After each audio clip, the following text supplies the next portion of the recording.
More than just business news, we're news for business people.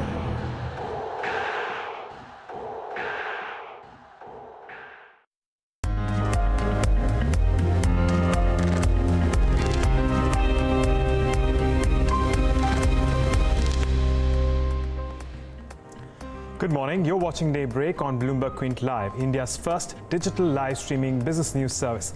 I am Agam Akil, and here are the top headlines of this hour.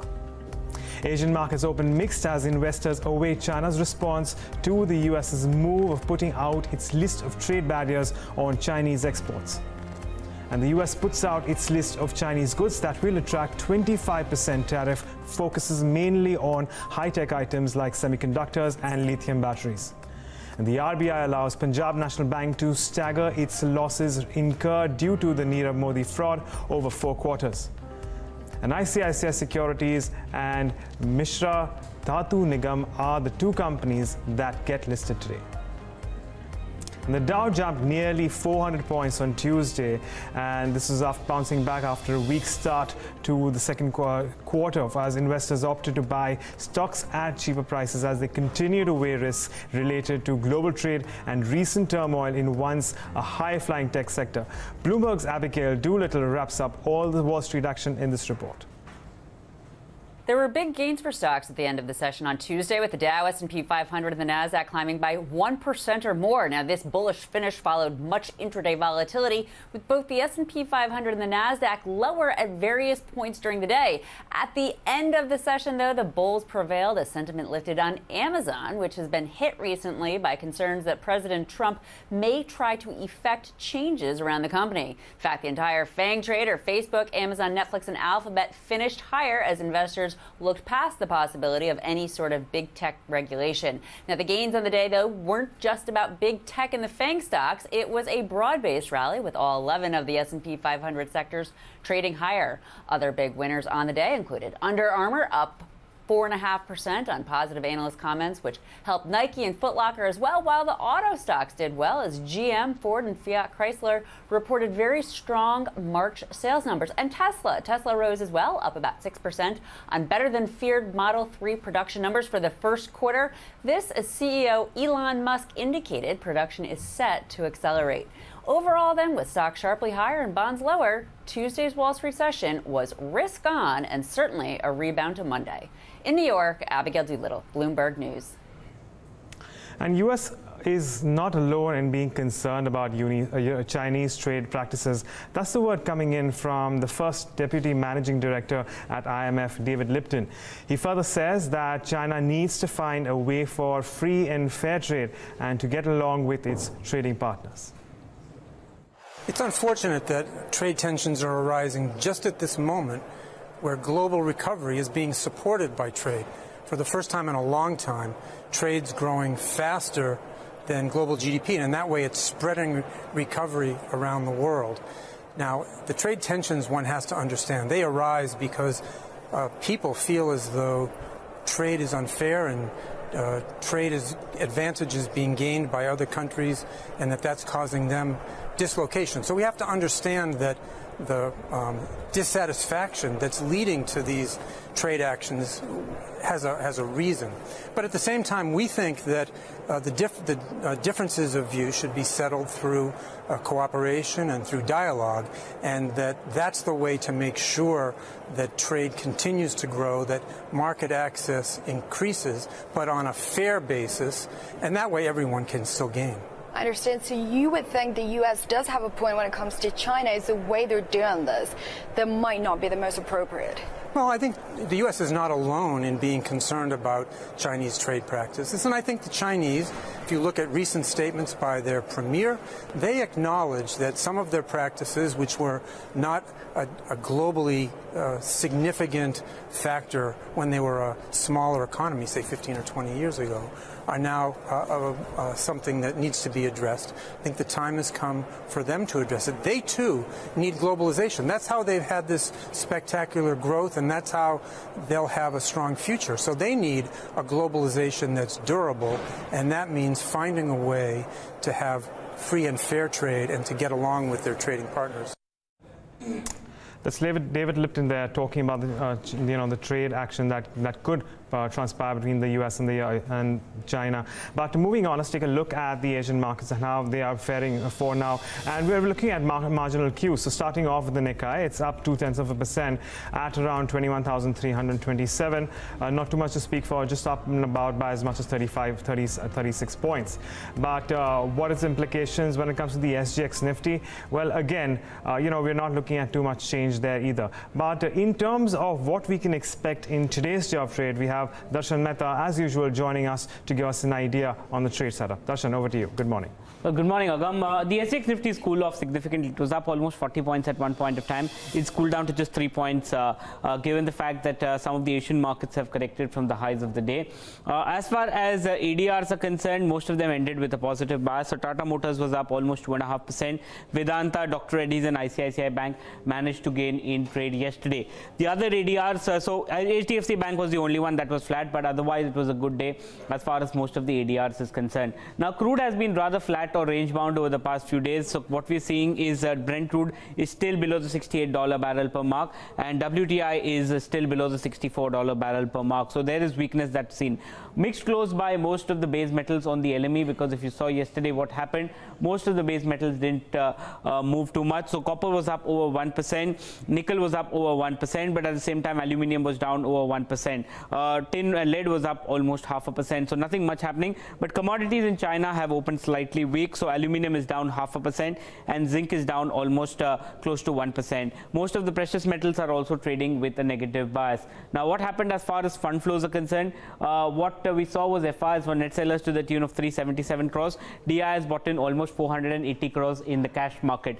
Some of the sectors in focus, the Nifty Bank managed to inch up almost close to 1%. Strong traction was seen among the mid caps and small cap stocks, so they were buzzing in trade. As far as the other sectors that did well was the auto and media pack, which did well in trade. So that was some of the sectors that came out. The Nifty IT was rather weak. It was down almost 0.7% in trade yesterday. The VIX also managed to come off slightly, given the fact that the markets were looking rather well for in trade yesterday. Now, the Nifty ended up 33 points. What didn't contribute were the HDFC twins. They were weighing in, but ICICI managed to react positively and Reliance managed to react positively. So those were the two counters that helped the Nifty move up in trade. But Agam, what are the FNOQs indicating? Right, that's right. So we did see some amount of consolidation coming in, at least in yesterday's day of trade, considering the Nifty didn't really move too much. We did see about an advance of well, 0.3%, but you must remember that this is a little bit of a recovery that we saw at the end of the trading session. Open interest did move up by as much as 2%. Let's also take a look at what the Nifty Bank has done, and as you can see on your screen out there, not too much change. However, it did outperform the benchmark indices, and this was largely on account of short covering that we saw in several of the banking counters. India Volatility Index cooled off to a certain extent, but still sticky above the mark of 15, so that could be a matter of concern. And as far as the put call ratio is concerned, that hasn't changed either, considering we really didn't see too much of a change in the benchmark indices. In terms of changes in open interest, what we've really seen is substantial amount of writing in the 9,800 put, and of course this is a level which is quite far off, at least in the near term, in comparison to what we've seen. On the other hand, a little more writing coming along around 10,300, 10,400. So traders in general are now forming that broad range that they expect the Nifty to hover between and within, at least over the span of the next, say, 2 to 3 weeks. Moving in stocks that we're keeping an eye on, auto stocks did phenomenally well yesterday. In fact, they were the mid-cap, area. That was the mid-cap area that did very well. MRF among them is done, exceedingly well, up 3%, 19% increase. And similarly, we also have traction in Balkrishna Industries. That stock moved up by as much as 7%. On the losing end, we did see some weakness in Hindalco, while the stock declined by as much as 1.5%. We saw about a 14.5% increase in open interest towards fresh shorts. So some stocks to watch out for. We'll have to wait and watch whether or not we see some longs unwind in several of these tire companies. But moving on from tires, let's take a check on the rupee and the bond market, and we have Saloni Dhanuka joining us to give us an update. Saloni, good morning. Good morning, Agam. So, after a long holiday weekend, the rupee yesterday resumed on a strong foothold and ended 17 paise higher at 65.01 levels against the dollar. Now, rally in local equities along with strong core activity data largely supported rupee's up move. Traders now focus on RBI policy meet which starts today. According to a Bloomberg poll, the central bank is expected to keep interest rates unchanged at this policy meet amid a gradual recovery in growth and easing inflation. Well, speaking of the bond market, sovereign bonds gained yesterday after 10-year benchmark bond yield declined nearly 7 basis points to 7.33% after the RBI allowed banks to spread their bond MTM losses over the next 4 quarters of financial year 2019. With this central bank's move, analysts are expecting state lenders to come back to debt market, which are the biggest debt traders in the bond market. In terms of flows, global funds reduced their rupee debt holdings yesterday. They reduced their debt portfolio by nearly 1,000 crore according to NSDL data. Well, on the global front, the dollar rose against major currencies yesterday as risk appetite improved after the recent political tensions between the US and China. Elsewhere, euro slipped against the dollar yesterday after its manufacturing PMI data declined for the third straight month. On the global front, investors will now shift focus to US jobs data and comments by Fed Chair Powell at the end of this week, which will determine dollar's direction going ahead. And lastly, speaking of dollar rupee, it is trading at 64.92 levels against the dollar in the non-deliverable forward market, which indicate a positive opening for Indian rupee in today's trade. Thanks for that, Saloni. Of course, moving on, the Reserve Bank of India has given its go-ahead to allow Punjab National Bank to account for its losses it incurs due to the Nirav Modi fraud over 4 quarters. And the state-run bank had written to the banking regulator seeking to stagger the losses. Nikunj Johri joins us now on the phone line for more details. Nikunj, what more do you have for us? So the RBI is said to have accepted Punjab National Bank's request to spread losses incurred from the Nirav Modi scam over a period of 4 quarters. Now remember, the PNB had sought permission from the RBI where it said, let us allow providing for the losses incurred after the Nirav Modi scam over a period of 4 quarters. So if you remember, the government had recently informed Parliament that its losses incurred by Punjab National Bank in financial year 17-18 is to the tune of 14,500 crore rupees, and Punjab National Bank itself, after its board meeting, had also said that it would honor all LOUs that would mature on or before March 31st, and it would subsequently honor all LOUs as and when they mature. Now here, when PNB has said that it would honor all LOUs, there would be a cash outgo for the bank, but it wouldn't have an impact in the profit and loss statement of 1 or 2 quarters for PNB. Thanks for that, Nikunj. We will keep tracking more updates with respect to Punjab National Bank. But moving on, a 14-member insolvency law committee has submitted its recommendations for changes to the IBC to the Prime Minister's office. And we have Paraswini Upadhyay telling us more about those key changes proposed. Paraswini, over to you. I'm going to take you through the top 7 recommendations of the committee. The first relates to the situation of the home buyers, and it emanates from cases like Amrapali and JP Infra. What the committee has now proposed is that the home buyers should be given the status of financial creditors because the amounts that they give under the contracts with builders is for the purpose of raising finance, and so the definition of financial debt should be amended to include home buyers as financial creditors. The second important recommendation relates to the ineligibility criteria. Now, what happens is that the way the section on ineligibility is worded, it's not clear whether the connected person used in that definition applies only to the resolution applicant or even persons acting jointly or in concert with such a person.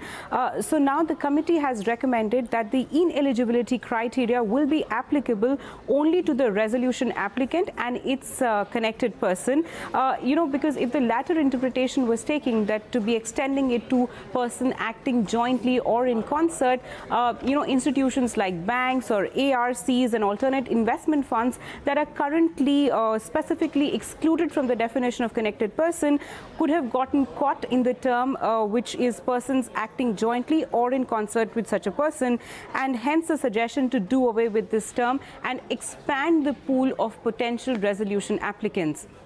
The third recommendation relates to what constitutes it as related party, and the committee has recommended that financial institutions which are regulated by financial regulators should not qualify as a related party if they have become so on conversion or substitution of debt into equity shares, and this substitution or conversion should happen ideally before the insolvency process is started against the corporate debtor.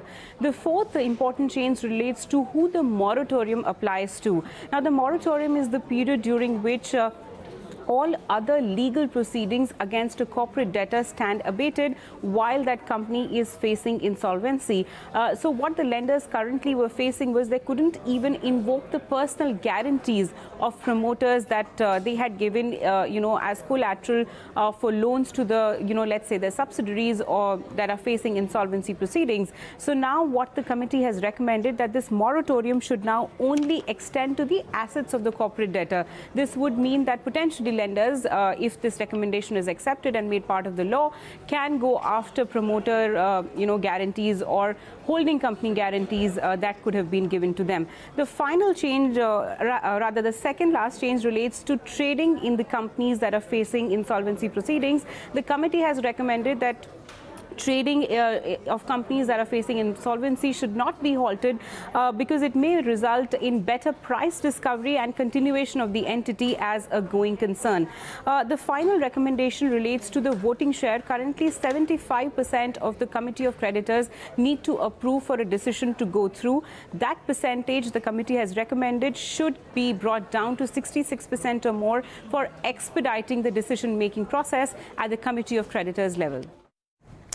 Thanks for that, Paswini. But moving on, let's shift focus to commodities, and we have Jayesh Khilani joining us with all the updates. Good morning, Jayesh. Morning, Agam. So let me start off with oil prices. In fact, both WTI and Brent held on to gains to the tune of about 0.7 to 0.8% overnight on the back of an industry report which indicates a surprise decline in inventory. However, there we have got two contradictory polls coming out. The Bloomberg survey indicates that the crude oil inventory will rise to the tune of about 2 million barrels for last week. However, API is likely to report an inventory decline of about 3.3 million barrels for last week.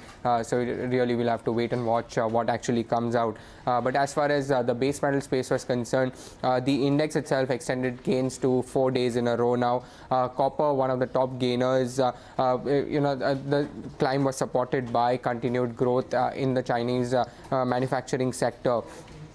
Also, nickel was one of the top gainers, gained more than 1% and rose for the 5th consecutive day, which is the longest streak since Jan this year. As far as other base metals are concerned, we had zinc and tin which rose while aluminium and lead fall. Now, if you look at the Shanghai Futures Exchange, most of these base metals have opened on a weak note. As far as precious metals are concerned, we saw that gold futures dropped on the back of an equity rally and the advancing dollar. So we had gold which dropped for about 2 days on the back of the dollar index which climbed for 2 days in a row. Thanks for that, Jayesh. Of course, lots of commodities out there, as Jayesh mentioned, will need to be in focus. But moving on to the primary markets, we have ICICI Securities, which will make its stock market debut today after its IPO received an underwhelming response, which prompted the country's largest broking firm to cut down its issue size to 3,500 crores. We have Saloni Dhanukau standing by to give us the possible valuations on the listing. Saloni, are valuations expensive for the stock? Yes, Agam, as earlier indicated by brokerages, they believe that ICICI Securities is asking for too much given their expensive valuations. And as far as the IPO price, issue price is concerned, it is set at 520 rupees per share. And ICICI Bank, which owns 100% in its security business, initially planned to dilute nearly 24% of their stake to raise funds in the tune of 4,000 crore. However, after the 3-day offer, ICICI Securities reduced their office size to 3,500 crore after shares set aside for HNIs as well as retail investors were not fully subscribed. And in terms of subscription, the IPO could only garner an overall subscription of 78%. Now, in terms of subscription breakup, the QIB quota was fully subscribed. However, the HNI category as well as the retail portion was undersubscribed by nearly 36% and 88%. In terms of overall subscription, the IPO could manage 78% subscription. However, including the anchor allotment that ICICI Securities has received, around 1,700 crore, including that, the subscription is around 88%. Now, in terms of valuations, if ICICI Security manages to list exactly at the issue price of 520 rupees, it will command a valuation, a market cap of around 16,750 crore. Now, given the possible listing scenarios, dealers are expecting this IPO to list at a discount, considering a discount of nearly 10%. If it were to list at a 10% discount, say at 470 rupees, the implied market cap would be around 15,000 crore. However, if the stock lists at a premium of 5%, say at 545 rupees, the market cap would be around 17,550 crores. Now, given the market cap scenario, the price to earnings ratio will vary in the range of 45 to 52 times, which is still expensive as compared to its peers. Now, in terms of business, ICICI Securities is not only the leader in terms of broking revenue and active clients, it has maintained its leadership position since FY14 till FY17, and it has been a consistent leader amongst all the broking peers. Now, in terms of return ratios, ICICI Securities has managed to yield highest return on equity to investors of 89.9% as compared to other players like other big players like Edelweiss, IFL Holdings, which have only returned nearly 14 to 15% to its investors. Now, in terms of valuations, when you compare ICICI Security with its peers, it is way too expensive in terms of price to earnings as well as price to book ratio. As you can see here, ICICI Security trades nearly at 49.6 times its earnings, while it trades at 34.2 times its book value. And when you see the peer group, it is in the range of 20 to 40 times for price to earning, while it is in the range of 3 to 8 times for price to book. Thanks for that, Saloni. Of course, plenty of factors out there to keep an eye on as the stock moves in lists on the bourses today. But this is not the only one which is going to list today. We have the state-run defense manufacturer Mishra Dhatu Nigam, which will also make its debut today. The issue barely managed to see full subscription and was also possible because 5 public sector companies had subscribed for more than 50% of the total issue. We have Somit Sarkar here to give us more details with respect to the updates on this one. Somit, over to you. So Mishra Dhatu Nigam, which is also known as Midhani, had raised close to 438 crore rupees at an issue price of 90 rupees per share. Now, the issue was just subscribed. If you see, the total subscription was close to 1.2 times, with most of the demand coming in from the QIB portion. Now, the QIB portion was subscribed nearly 2 times, while the HNI portion was subscribed only 1.2 times. The retail portion also saw a subdued demand of close to 0.7 times. Now, in this QIB portion, there were 5 public sector companies that had subscribed for this IPO. It was 2 banks, that is SBI and Union Bank of India, and 3 insurance companies, that is LIC, General Insurance Corporation, and the New India Assurance. Now, all these 3 companies subscribed bought nearly 15% stake in Midhani. Now, the company was the total offer size was close to 438 crore rupees, while these companies have totally subscribed for close to 58% of the total offer size. So it was these 5 public sector companies that subscribe the most in this IPO. Now, if you see, the street is expecting a flat listing from this company. So let's see how the valuation would stack up if the shares list at a premium and if the shares list at a discount. Now, the issue price, the market capitalization of the company was close to 1700 crore rupees. Price to earnings was 30.9 times. Market cap to sales was 4.1. EV to EBITDA was 16.5. And if it lists at a discount of 10 rupees, then the market capitalization would be close to 1500 rupees. Price to earnings would be 27.4. Market cap to sales would be 3.6 and EV to EBITDA would be 14.4. And if it lists as a premium of 10 rupees, then the market capitalization would cross 1800 crore. Price to earnings would be 34.3, market cap to sales would be 4.5 and EV to EBITDA would be 18.6. Now, if you see, Midhani is a manufacturer of specialty steels, super alloy and titanium alloy. Now, these are very niche products and the growth of these products going forward are expected to be in the range of 4 to 9%. And if you see the financials of the company's revenue, net profit and EBITDA grew at a compounded annual growth rate of 20%, 16% and 24% over FY13 to FY17.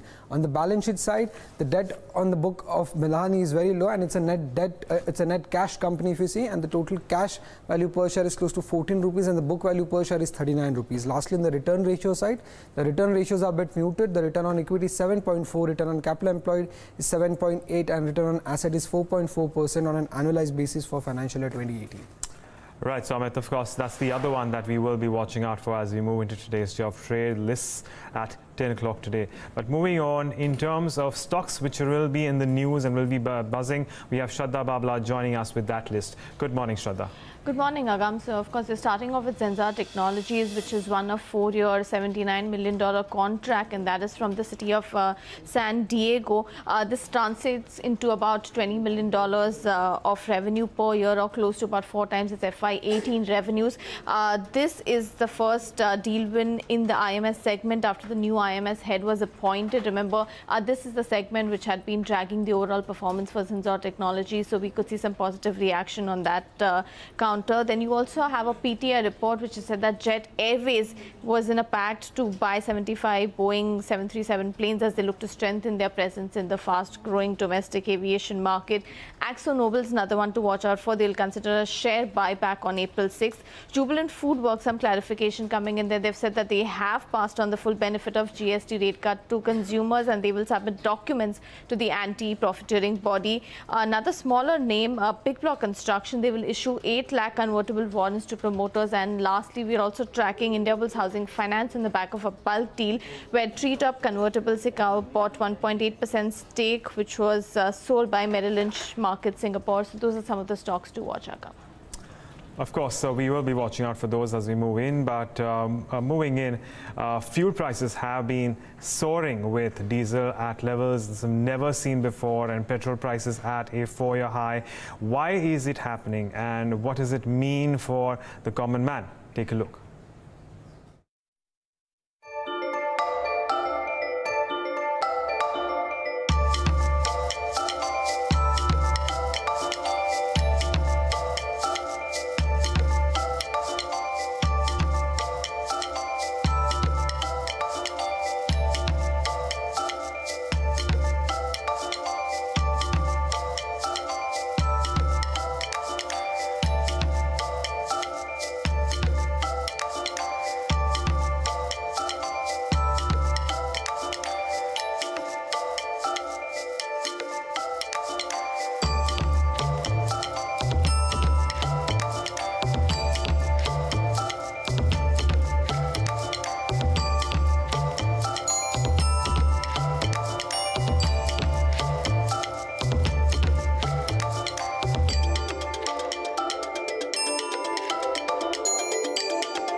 I will appeal to the GST Council through a consensus.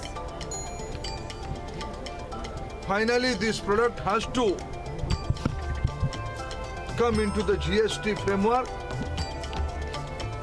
Consumers should get rational price in all over country. And with that, it's a wrap on this edition of Daybreak. All you need to know is up next, so keep watching Bloomberg Quint.